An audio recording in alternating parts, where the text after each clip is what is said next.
Good evening friends.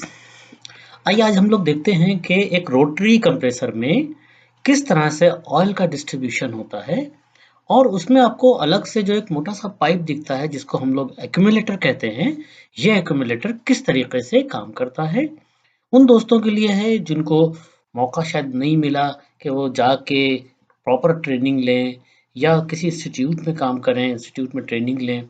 तो यहाँ पे हम आपके सामने वो चीज़ें लेकर आते हैं जिससे कि आपको वो जानकारियाँ मिलें जो किसी इंस्टीट्यूट में या किसी ट्रेनिंग सेंटर में आपको बताई जाती हैं।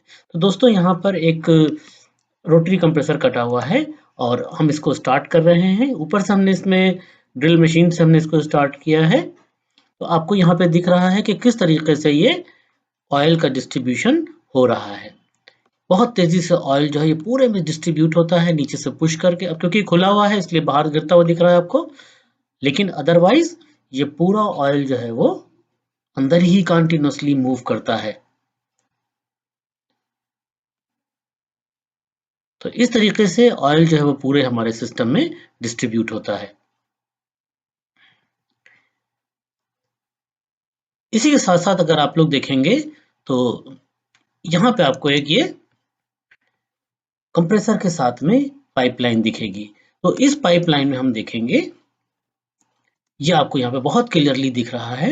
इसमें रिटर्न आता है, जो हमारी सक्शन लाइन से रिटर्न आता है, वो रिटर्न इसके अंदर पहले आता है और यहाँ आने के बाद वो इस पाइप में इकट्ठा होता है और इसकी एंट्री जो कंप्रेसर की एंट्री है ये ऊपर से है। तो अगर कभी किसी वजह से इसमें रेफ्रिजरेंट का लिक्विड आ जाता है, तो अब ये लिक्विड कंप्रेसर के अंदर नहीं जा सकता। लिक्विड इसी में बॉयल होता है और बॉयल होने के बाद कंप्रेसर में यहाँ से रेफ्रिजरेंट गैस की शक्ल में एंटर होता है।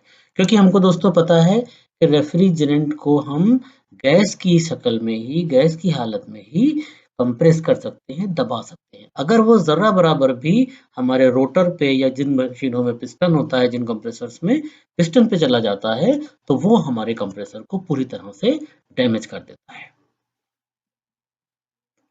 तो यहाँ से नीचे आके इकट्ठा होता है रेफ्रिजरेंट का लिक्विड, अगर लिक्विड आ रहा है, और फिर वो बॉयल होके गैस की शक्ल में सीधा हमारे कंप्रेसर के चैम्बर में इंटर होता है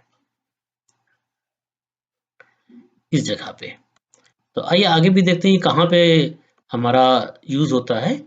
एक हमने अलग से भी काट के यहाँ पे रखा है, ये देखिए आपके सामने है। तो सेम फंक्शन इसका वही है कि इसमें रेफ्रिजरेंट का लिक्विड आता है, तभी हमको ये अक्सर चिल्ड दिखाई देता है। इस पर अगर आइस आ रही है तो प्रूफ होता है कि हमारे सिस्टम में रेफ्रिजरेंट प्रॉपरली प्रॉपरली बॉयल नहीं हो पा रहा है और लिक्विड हमारा यहाँ पहुँच रहा है। बट सेफ्टी कंप्रेसर की लगाई हुई है तो वहाँ अंदर लिक्विड के जाने के चांसेस बिल्कुल नहीं रहते हैं।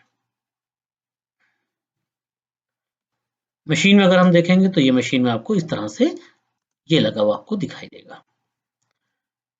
रोटरी कंप्रेसर्स में आपको ये बहुत कॉमनली दिखेगा। देखिए यहाँ पे हो सकता है राइट में हो सकता है लेफ्ट में हो, लेकिन ये एक्यूमुलेटर हमारे रेफ्रिजरेशन के सिस्टम में जो भी गैस आती है और लिक्विड आता है, तो ये लिक्विड को बॉयल करने में मदद करता है ताकि पूरे तरीके से गैस ही हमारे कंप्रेसर में इंटर हो।